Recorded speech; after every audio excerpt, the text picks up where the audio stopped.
Prop 8, the California bill preventing same-sex marriage, appears to be at limbo, heading from one appeals court to the next.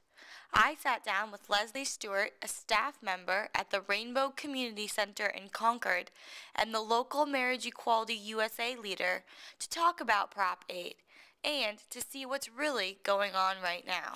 We went to the federal court, and the federal court ruled that it was unconstitutional, and that was promptly appealed, but the appeals court kind of stopped it dead.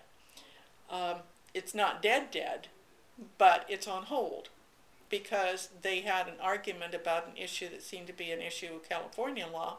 They kicked that issue over to the California Supreme Court, and the California Supreme Court said, it's going to take us a bunch of months to even listen to this, much less make a decision.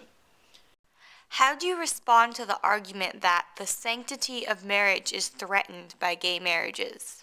My first answer is that gay marriages are first and foremost a civil issue and should not affect church.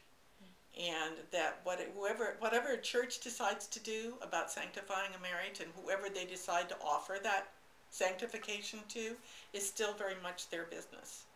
Sanctity is really still within the framework of the church.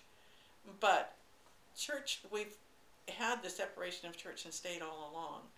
Churches should not determine what the civil laws are when it's basically a matter of civil rights that are governed by those.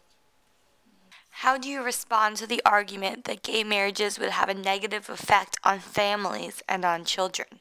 In order to follow that argument, you basically have to assume that there is some harm to having children brought up in a same-sex household, parent household, or that there's some harm that they even know that same-gender loving people exist.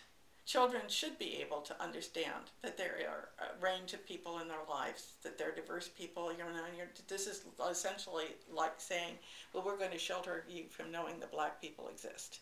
So we're going to make sure that you just stay in a nice little white enclave for the rest of your life, and you don't have to come in contact with these people.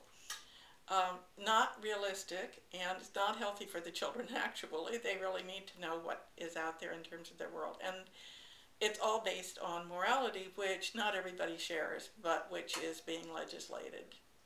What do you say to people that argue that same-sex couples goes against nature or what God intended?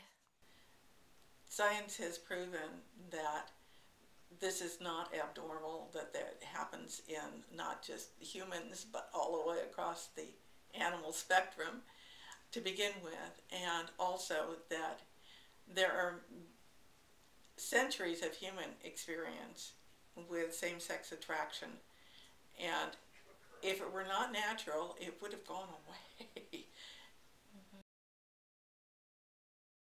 When did you first know that you were heterosexual? And people realize, okay, well, I knew it, but somehow or other I always knew it. I never thought that I was anything else. And when they stop and think about that, they realize, well, maybe being heterosexual isn't a choice. Well, if it isn't a choice for me, then maybe being homosexual is not a choice for them. And the question of the choice is one of the things that's central to this issue about whether or not it's moral. Because you can't moralize really about something that isn't an option for people. Morality is all about making the right choices, and this is not a choice.